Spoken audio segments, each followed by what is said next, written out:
wasaaradda arrimaha gudaha dawladda federaalka ee Soomaaliya oo war qoraal ka soo saartay arrimaha doorashooyinka dawlad goboleedka Jubbaland oo bishan lagu wado inay ka dhacdo magaaladaasi Kismaayo. wasaaraddu waxay cadeynaysaa in aan la aqoonsan karin natiijada ka soo baxda doorasho baalmarsan qodobada kor ku xusan iyadoo la ilaalinayo dastuurka iyo shuruudaha dalka.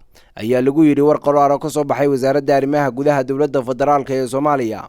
wasaaradda ayaa soo bandhigtay 3 qodob oo ay doonayso inay fuliyaan si doorasho ay u noqoto mid xor iyo xalaal ah. waxa kamid ah diiwaanka magacyada odayaasha dhaqanka soo xulaya odayaasha ay noqdaan kuwa rasmiga ah waafaqsan kuwa ka diiwaan gashan wasaaradda arrimaha gudaha iyo in diiwaangelinta musharaxiinta madaxtinimada guddi laga xulay baarlamaanka iman doona iyo sidoo kale doorashadu ay u dhacdo qaab xor iyo xalaal ah.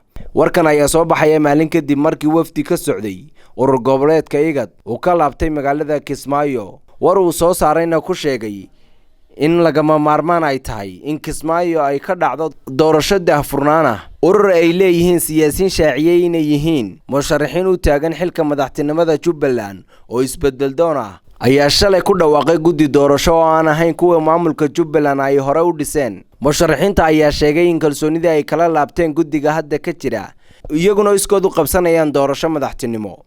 gudoomiyaha guddiga doorashooyinka Jubbaland Xamse Cabdi oo laanta afka Soomaaliga ee BBC-da waraysi siiyay ayaa sheegay in odayaasha dhaqanka beelaha ay u soo gudbiyeen mid 3 xubnood oo musharaxiinta xildhibaanada ah kuwaas oo laga sii dhaxuli doono qofka noqonaya xildhibaanka.